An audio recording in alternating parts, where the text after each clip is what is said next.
Welcome to Echoes of Crime. Today we're diving deep into a case that really tore through the peaceful image of St. Petersburg, Florida. It's called the Sunshine City for a reason. Yeah. People think retirees, beaches, vacations.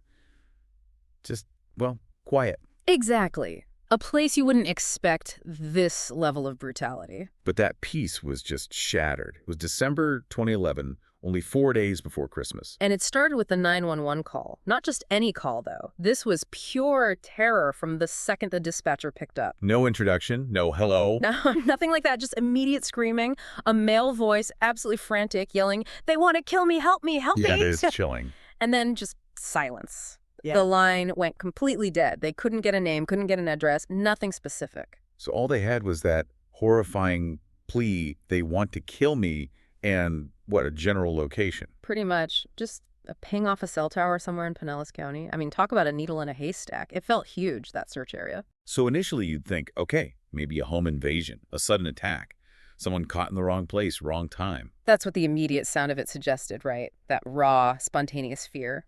But here's where the case immediately gets complex, analytically speaking.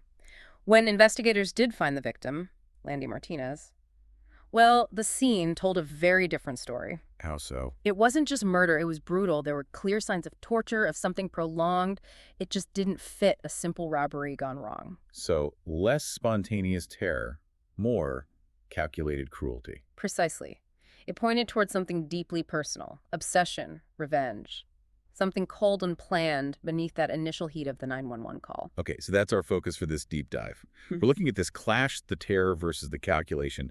We need to reconstruct Landy Martinez's final hours. Yes, and look at the evidence, especially how technology like cell records and even hidden video played such a critical role. And ultimately understand how this cycle of, it sounds like, humiliation and anger could escalate to such extreme violence. Let's start with Landy himself. Who was Landy Martinez? He was young, only 21, and by all accounts just a really vibrant person. He'd come over from Cuba with his father when he was about 5 years old. So an immigrant story. Very much so. He apparently really embraced the U.S., saw it as, quote, the best country in the world, and he worked incredibly hard to build a life here. What kind of work was he doing? He started out as a CNA, a certified nursing assistant, which, that's tough work, long hours. Definitely. But then he transitioned into a role that seemed to really suit him. He became the social activities director at a nursing home right there in St. Petersburg. Okay, so working with the elderly. Yes, and people just raved about him, coworkers, friends. They all talked about his compassion, his patience. Especially with difficult patients. Exactly, particularly patients with Alzheimer's. Friends said he had this amazing way with them, planning games, activities, just being there. Apparently, it reminded him of his own grandmother, who he was close to. He was described as bubbly, always smiling, just genuinely liked. But you mentioned earlier, things were complicated personally. Yeah, there was this difficult layer to his life. He was openly gay to his close friends, people like Gail Rigg and his roommate Yadira Guzman. They were his trusted circle. But not to his family. No. He kept it a secret from his mother and his extended family. There was apparently a lot of cultural pressure stemming from their background in Cuba that made him feel he had to hide that part of himself. He was, as some described it, living a double life. That sounds incredibly stressful. Immensely. Which meant that finding that acceptance with his friends, finding a space where he could finally be himself and, explore relationships, that became really important. But also potentially dangerous. Tragically, yes, because seeking that connection, that acceptance, is what ultimately put him in the path of the person who would take his life. So back to the timeline. That 911 call comes in, the line goes dead. How did police actually find Landy? It took a couple of hours. The crucial break came around 11 a.m. that same morning. That's when they got a second call, this time from Landy's roommate, Yadira Guzman. The one he was out to. Yes. She was actually out of state, on vacation, which is maybe why she wasn't immediately aware. She'd been trying to reach Landy, calls, texts, and got no response. Okay, worrying, but maybe he's busy. Right, but what really set off alarm bells for Yadira was the home security system. She knew they had video surveillance. She tried to check it remotely, probably from her phone or laptop, and found it was offline, disconnected. That, combined with the silence from Landy, she knew instantly something was terribly wrong. So she called for a welfare check. Exactly. And crucially, she could provide the exact address. Deputies headed there, and it turned out to be in the same general area as that initial 911 ping. And when they got there? Signs of trouble right away. They saw a broken side window towards the rear of the house, and the back door wasn't fully closed. It was slightly ajar. Clear signs of forced entry. Okay, so they go in. Cautiously, yes. And they almost immediately encounter the horror of it. There was a trail of blood leading from the bathroom down the hallway, and then they found him, Landy Martinez. He was lying in a pool of blood near an open closet door. He was only wearing a white t-shirt and underwear. Just horrific. And the cause of death? They found 2.380 caliber shell casings nearby. He'd been shot twice, once in the chest, and then again, execution style, in the back of the head, just behind his left ear. Execution style. That doesn't sound like a panicked burglar. Not at all. And there was another really strange detail. His body and the area immediately around him was described as completely soaking wet, like he'd just gotten out of a pool or maybe a shower. Soaking wet and shot twice. Okay, this is already way beyond a simple break-in. Absolutely. These details immediately scream that something much more personal and sinister had happened here. So the lead detectives arrive on scene, Ed Judy and Amy Plur. They walk in, and they have to process what they're seeing, and the living room initially does look like a burglary interrupted. How so? What did they see there? Well, there was a big TV, like a 65-inch flat screen. It had been physically unscrewed from the wall mount, and it was just resting there, sort of diagonally on top of a pool table in the room, like someone was prepping it to be carried out. Right, that definitely suggests theft. And reinforcing that idea, near the front door, they found bags. Not just one or two, but 10 large bags. 10 bags. Packed with what? Packed with valuables, electronics, computer gear, jewelry, you name it. Everything looked staged, ready to go. Like the intruders gathered everything up, got it to the door, and then something made them flee. Leaving all the loot behind. Exactly. So the initial working theory, the most obvious one, was a bungled burglary. Landy woke up, maybe came home unexpectedly, surprised the intruders, and things turned violent. They panicked, shot him, and ran. Makes sense on the surface. It does. And then there was this other lead that seemed to fit perfectly, at first glance anyway. This was the magazine salesman angle. I remember reading about that. What was the story there? Neighbors reported seeing two young men around the time of the 911 call, say 10 a.m., described as Hispanic, maybe late teens, early 20s. Doing what? Going door to door, claiming to sell magazine subscriptions. Now, one neighbor was sharp enough to actually get a company card from them. Oh, good for them. Yeah, really smart. So detectives tracked down the company, and sure enough, the company confirmed, yes, we had two young guys, college students, working that exact neighborhood at that exact time. Okay, so the immediate thought is, are these guys using magazine sales as a cover? Yeah. Maybe casing houses. Did Landy confront them? That was absolutely the theory. It seemed plausible. So investigators went after this lead hard. They found the two young men, brought them in for separate interviews, and nothing. They were completely cleared. Their stories matched perfectly. They were just college kids trying to make some money. They hadn't seen anything suspicious, weren't involved in any way. Total red herring. So back to square one, or rather back to the crime scene itself. Exactly. With the easy explanation eliminated, they had to look much harder at the details that just didn't fit the burglary narrative. And that's when the picture gets really dark. What details specifically? The signs of restraint. This wasn't just a quick encounter. They found residue on Landy's wrists and ankles. And multiple pieces of duct tape were recovered at the scene. Duct tape, so he was bound. It's strongly suggested he'd been bound. Yeah. And probably for a significant amount of time. You don't typically take the time to carefully tape someone up if you're a panicked burglar just trying to grab stuff and run. No, that implies control. Yep. Taking time. Precisely. And the bathroom. The bathroom was the epicenter of something truly awful. What did they find there? You mentioned the blood trail started there. Yes. Inside, the scene spoke of intense violence. The shower doors were completely off their tracks. Knocked right off. Indicating a major struggle. A massive struggle, almost certainly within the shower or tub area itself, which also explains why Landy's body was found soaking wet. Okay, that makes sense now. What else was in the bathroom? On the counter, investigators found bloodied towels. There was also a knife just sitting there. And strangely, a single cloth gardening glove, just kind of wadded up. One glove? That's odd. Very odd. But the most sickening discovery was a bottle of drain cleaner. And it was sitting upside down in the sink, as if it had just been used. Drain cleaner. Oh, no. Don't tell me. The autopsy confirmed the worst fears. Besides the gunshots, Landy had bruising all over, defensive wounds on his hands and forearms from trying to fight back. He had a cut, a laceration between his eyes. And the drain cleaner. There was clear evidence of chemical burns on his eyes, in his nose, down his throat, caused by the caustic chemicals in that drain cleaner. My God. That's torture. Pure sadism. Absolutely. And this is the point where the bungled burglary theory just completely falls apart. Think about the psychology. A burglar wants your stuff. If they're surprised, maybe they lash out quickly to escape. A single shot, perhaps. Right. Get in, get out, minimize risk. Exactly. They don't take the time to methodically bind someone with duct tape. They don't engage in a prolonged, violent struggle in a bathroom.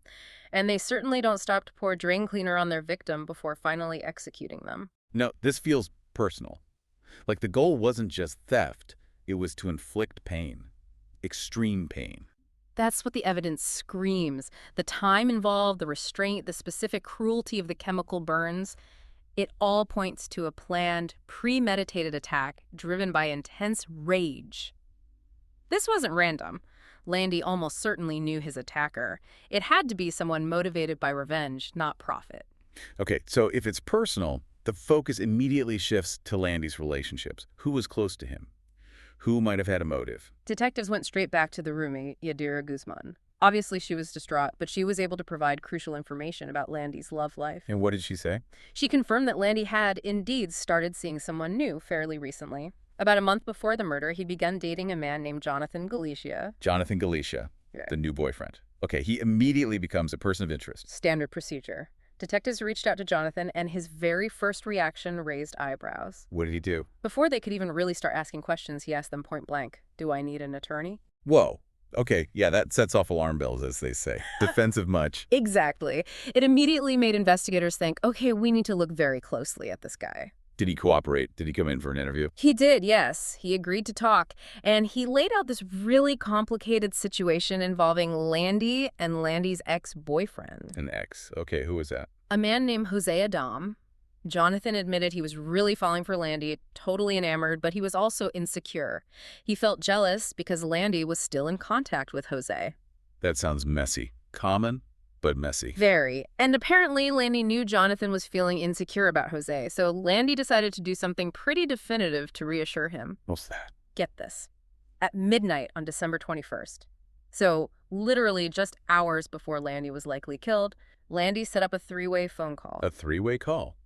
With who? With himself, Jonathan, the new boyfriend, and Jose, the ex-boyfriend. Wow, that's bold. What happened on the call? According to Jonathan, Landy used the call to make it crystal clear, directly to Jose's face, essentially, that their relationship was absolutely, completely over.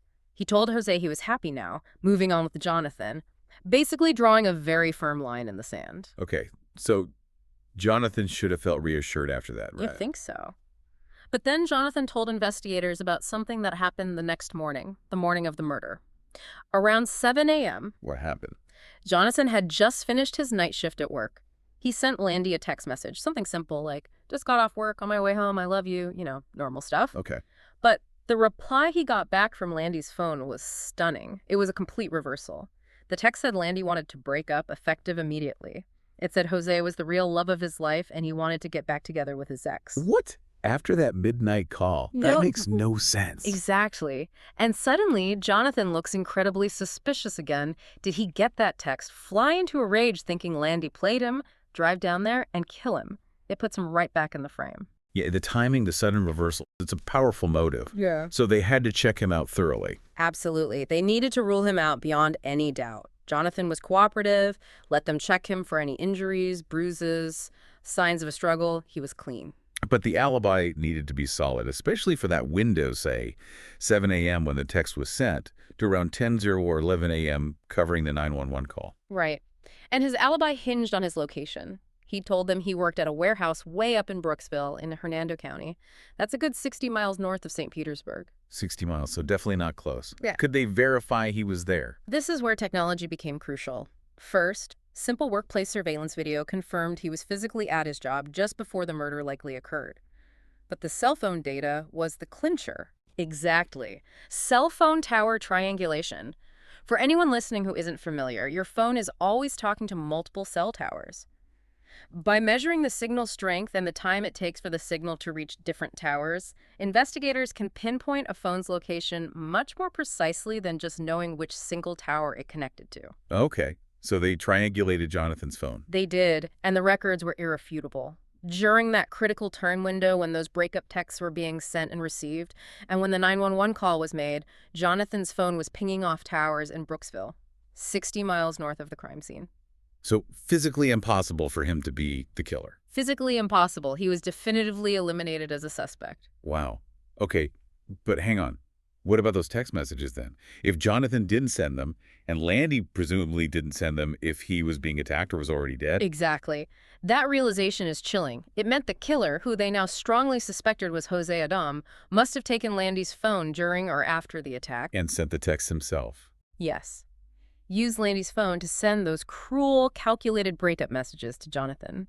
It wasn't just about killing Landy. It was about inflicting emotional pain on Jonathan, too, twisting the knife even further.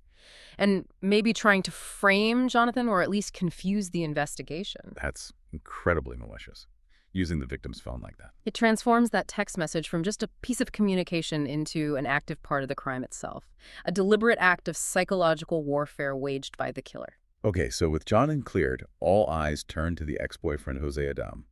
What was his story with Landy? They had met online apparently a little over a year before the murder. Things moved fast. They moved in together in September 2010. Pretty quick. Yeah, maybe too quick, because Landy apparently soon discovered sides to Jose he hadn't seen before. Like what? According to friends and later investigation, Landy found out Jose had, let's say, an aggressive history, some prior run-ins with law enforcement. And also, Jose wasn't working. He was financially dependent on Landy. Ah, that adds a layer of tension. Money and aggression. Definitely. The relationship apparently became really volatile, lots of arguments, financial stress. It just wasn't working. So Landy did what he felt he had to do. He ended it. When was this? He broke up with Jose and made him move out of the house in October 2011. So just a couple of months before the murder. Okay. And how did Jose take the breakup? Not well. Not well at all. His reaction wasn't just sadness or anger. It immediately shifted into calculated revenge, primarily focused on hurting Landy financially and causing him major inconvenience. How did he do that? When Jose left, he took Landy's red Acura SUV. Now, crucially, the title for that car was actually in both their names. Oh, tricky. So legally, Jose had some claim to it. Exactly.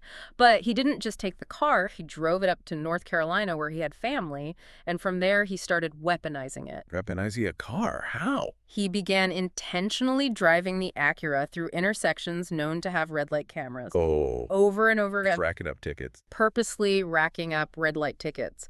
And because Landy's name was still on the registration, all those citations were mailed directly to Landy back in Florida. Wow. So Landy's getting hit with fines for violations happening 600 miles away. Correct. Forcing Landy to either pay them or risk serious consequences, like potentially having his driver's license suspended. It was a deliberate, methodical campaign to inflict financial pain and bureaucratic hassle. That's incredibly petty and vindictive. It really shows the mindset, doesn't it? The need to punish, to control, even from afar. So Landy's stuck dealing with this. Yeah. What did he do? He needed that car back and Jose off the title. Right. Landy first went to the Florida DHSMV, that's the Department of Highway Safety and Motor Vehicles, and took the legal steps to get Jose's name removed from the title, but he still didn't have the physical car. And Jose wasn't just going to give it back, presumably? Not a chance. So Landy came up with a plan. It was, well, pretty cunning, but also incredibly risky in hindsight. What was the plan? Landy knew, maybe from their ongoing communication or just sensing it, that Jose still held out hope for getting back together. Despite the breakup, despite the harassment with the car, Jose was desperate. Okay. So Landy played on that desperation. He contacted Jose, pretended he missed him, suggested they meet up for lunch back down in Florida to talk about maybe, possibly reconciling. Oh, wow. He lured him back. Exactly. Jose, apparently completely buying it, thinking this was his chance to win Landy back, drove all the way down from North Carolina, hours and hours in the car. Believing he was going to a reconciliation lunch. Yes. But when Jose arrived at the agreed-upon meeting spot, a restaurant parking lot, Landy wasn't alone. Who was with him? Landy had brought Pinellas County Sheriff's deputies with him. No way. A setup. A total setup. The deputies informed a completely stunned Jose that the car title was now solely in Landy's name, and he had to hand over the keys immediately. He had to gather his personal belongings right there out of the car. So Jose drove all that way, only to be publicly forced to give up the car and basically be stranded. Stranded, humiliated, his hopes totally crushed, all in a public parking lot. Investigators later called this the blind slide. It was Landy's move to regain control, but it was also a massive public embarrassment for Jose. I can see how that would trigger rage, especially in someone already showing vindictive tendencies. That's exactly what detectives believed. This wasn't just about the breakup anymore. This specific act, the calculated deception, the public humiliation, the total shattering of Jose's ego and his last hope of controlling Landy, that became the motive, the driving force behind the need for revenge. And not just any revenge, apparently, but the brutal, torturous kind they found at the crime scene. The level of violence suddenly seemed proportional in a twisted way to the depth of the psychological blow Landy had delivered with that blind slide. Okay, so the motive is becoming crystal clear. Jose Adam, driven by humiliation and rage. But they still need concrete proof linking him directly to the murder itself. Right. And this is where Landy Martinez, in his final moments, essentially helped solve his own murder. Remember that cell phone used for the 911 call? Yeah, the one that went dead. Did they find it? They did. After a meticulous search of the bedroom where Landy's body was found, it wasn't just lying around, it was hidden. Hidden where? Tucked deep down between the mattress and the box spring of the bed, just feet from where Landy lay. Wait, so Landy hid it? That's the only logical conclusion. Think about it. He's been tortured. He manages to break free momentarily, grabs his phone, makes that desperate 911 call screaming, "They want to kill me." And then, with his attackers likely closing back in, he takes the precious seconds he has left to hide the evidence, to make sure they find it later. Incredible presence of mind, isn't it? Even in unimaginable terror, he had the forethought to preserve the key to catching his killers. It was, as investigators called it, the best piece of evidence, deliberately saved by the victim himself. That's absolutely remarkable. So what did they find on the phone once they got it unlocked? Forensics went through it, and they found something utterly chilling. A video recording. A video. Recorded when? Recorded on the day of the murder, right within the time frame that the crime was happening. What does the video show? Investigators described it as profoundly disturbing. Visually, it confirms parts of the crime scene analysis. It shows Landy, and he's clearly in the bathroom where the struggle happened. The place with the shower doors off the tracks. Exactly. You can see he's wet, likely in or near the shower area, and critically, you can see his wrists are bound with duct tape. Oh, God. So it's during the attack. Yes. And his emotional state is just raw fear. He's crying, sobbing uncontrollably. He is terrified for his life, and it's completely apparent on the video. Is the attacker visible or audible? This is where it gets insidious. No. The person holding the phone, presumably Jose, is never seen. Yeah. And you don't hear their voice giving instructions directly on the recording. So how do they know Jose was involved? What's on the audio? It's Landy speaking, but he's clearly being forced to speak. Coerced into reciting specific words. What kind of words? What are they making him say? It's essentially a forced confession and apology aimed directly at Jose. Landy says he was wrong to break up with Jose. He's forced to say that Jose was great, that Jose was not at fault for anything. He has to apologize for everything he ever done to Jose. They made him retract everything, reverse the narrative of the breakup. Precisely. They weren't just killing him, they were trying to kill the truth of their relationship. Forcing Landy in his final moments to undo the blind slide, to negate the reasons for the breakup, and basically declare Jose the wronged party. It's psychological torture layered onto the physical. And by making Landy say it, while Jose stays off camera and silent. Jose is trying to create a narrative where Landy is confessing his own wrongdoing, maybe hoping it could be used later, while avoiding direct implication himself. He's using Landy's own phone, Landy's own voice as the weapon. So this video confirms everything, the premeditation, the torture, the motive being revenge and control, not robbery. It's all there. Absolutely. It blew the case wide open. It showed this wasn't just about ending Landy's life. It was about destroying his dignity, rewriting their history, and cementing Jose's twisted version of events as Landy's final statement. Okay, with that horrific video evidence, Jose Adam is clearly the prime suspect. How did they track him down? They had his phone number, likely from Landy's phone records, or maybe Yadira provided it. So they did the same thing they did with Jonathan, cell tower analysis. And what did Jose's phone records show? Bingo. They placed Jose Adon's cell phone pinging off towers right there in Pinellas County, Florida, near Landy's house, around the time of the murder. Directly contradicting his story about being in North Carolina the whole time. Completely. It proved he was lying and that he was physically present near the scene when Landy was killed. That was enough for an arrest warrant for first-degree murder. But wasn't he back in North Carolina by then? He was. The phone records showed his movements clearly. After the murder timeframe in Florida, his phone traveled steadily north, about 600 miles, back to Hickory, North Carolina. He went straight back to his mother's place to spend Christmas, just as if nothing had happened. Chilling. So they had to coordinate the arrest up there. Right. The U.S. Marshals Fugitive Task Force handled the arrest in North Carolina. They picked him up on December 27, 2011, just 2 days after Christmas. What was his reaction when they arrested him? When investigators finally got a chance to sit down and interview him, his body betrayed him immediately. He was described as extremely emotional. He couldn't control himself. He started vomiting uncontrollably. Vomiting. Wow, that's a pretty intense physical reaction. Guilt? Stress? That's classic signs of extreme stress and likely overwhelming guilt hitting him. His body was reacting even if his mouth wasn't ready to confess. So did he confess? What did he say in the interview? Despite the physical signs, no. He stuck to his story. He vehemently denied being in Florida. He insisted his family had picked him up way back on December 17th, and he'd been in North Carolina the entire time, never left. Even when they confronted him with the cell phone data? Even then, he just kept denying it. But the interview didn't last long. About an hour in, his family hired an attorney who called the investigators and demanded they stop all questioning immediately. Okay, so Jose lawyers up and shuts down. Where does the investigation go now? It pivots entirely to the family who provided that initial alibi. Detectives had to go back to North Carolina and re-interview Jose's mother and his 7 sisters. 7 sisters. Wow, big family.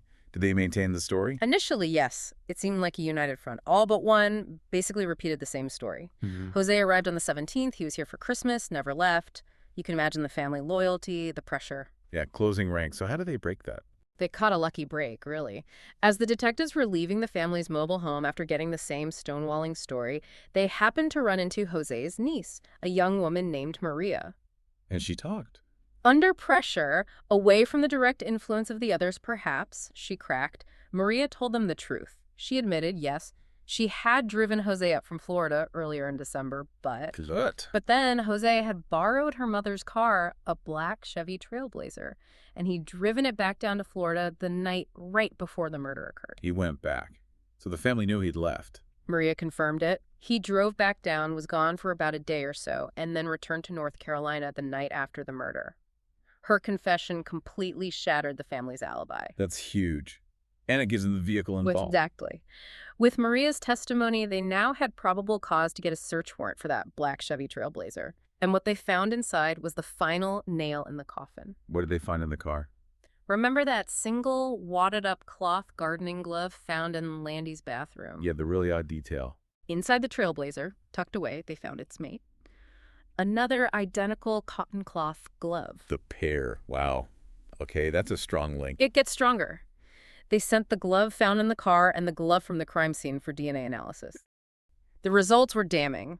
On the outside of the glove found in the car, they found Landy Martinez's DNA, consistent with touching or handling him during the struggle. Okay, and the inside. Jose Adam's DNA was found on the inside of that glove.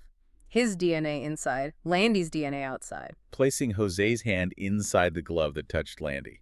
Undeniable. Undeniable. And there was more. They also found trace amounts of Landy Martinez's blood on the steering wheel of the Chevy Trailblazer. Blood in the getaway car. Exactly. So now they had everything. The motive rooted in the blind slide, the forced confession video showing the torture, the cell phone data proving Jose was at the scene, the broken alibi thanks to the niece, and now the physical DNA evidence directly linking Jose, the vehicle, and the victim. It was a closed loop. Okay, that seems incredibly solid against Jose Adam. But I'm still stuck on that 911 call.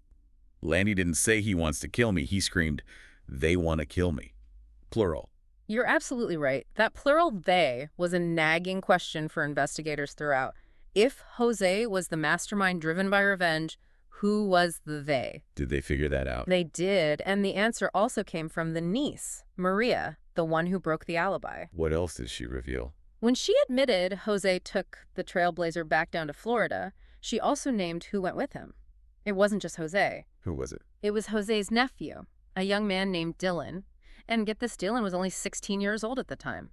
A high school kid. 16. Jose brought a teenager with him to commit murder and torture. That's what the evidence indicated. Maria said Dylan went with Jose in the Trailblazer, and investigators checked Dylan's phone records too.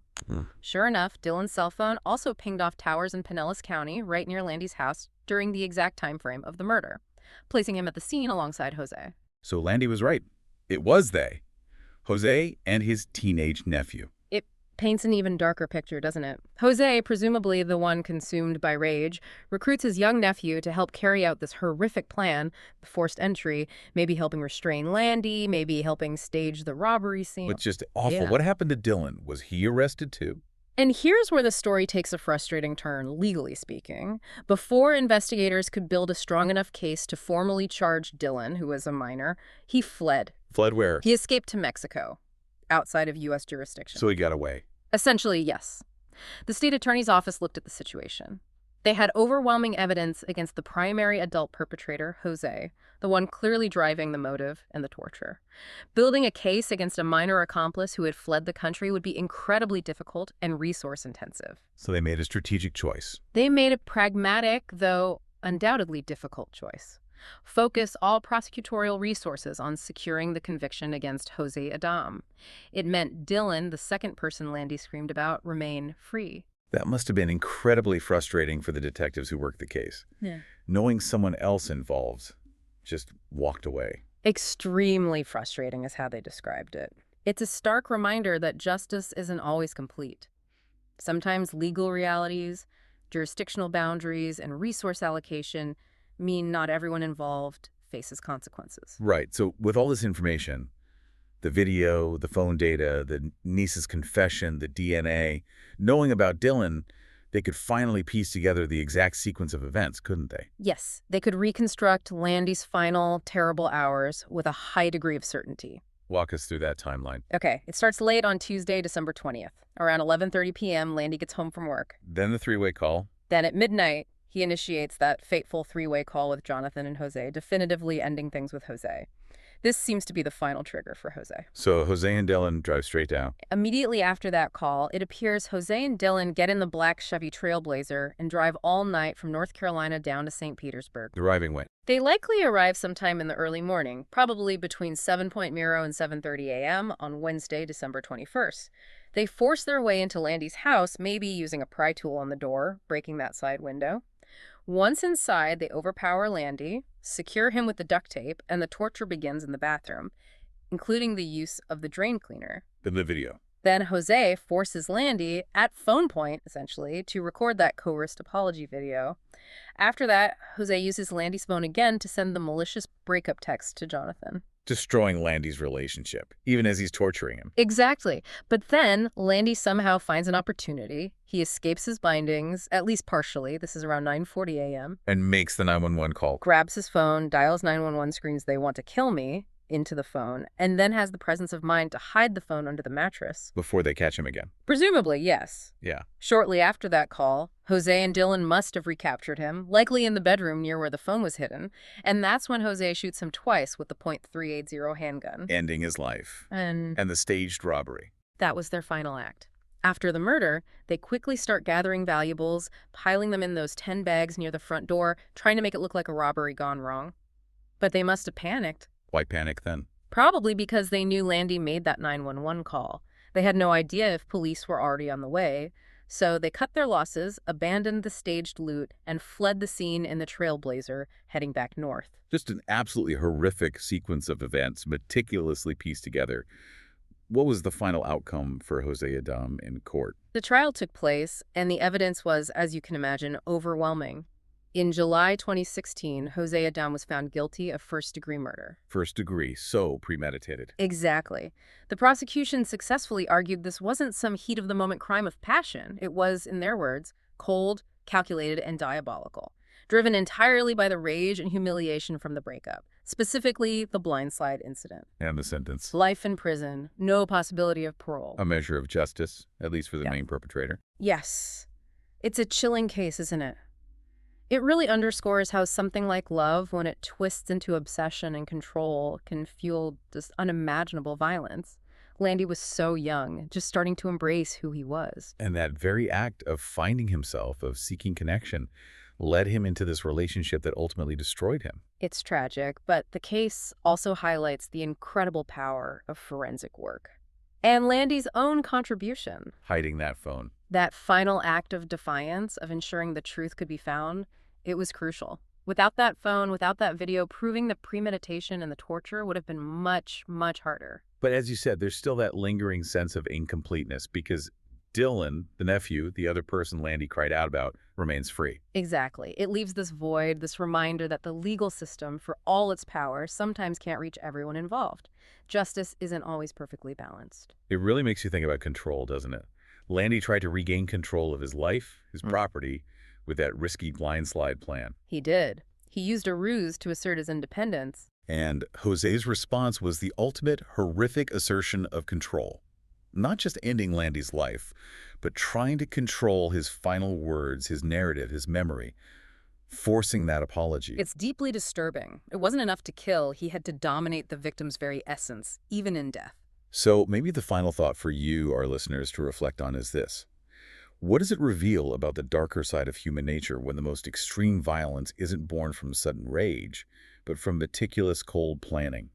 Planning aimed not just at causing death, but at systematically dismantling a person's dignity, their truth, their very sense of self. Landy Martinez's ashes were scattered in Tampa Bay, but the echo of his scream on that 911 call, it lingers. A permanent reminder of a life cut short by toxic obsession, and a chilling look at vengeance designed not just to kill, but to utterly erase the victim's story. It's a question of control and who gets to write the final chapter.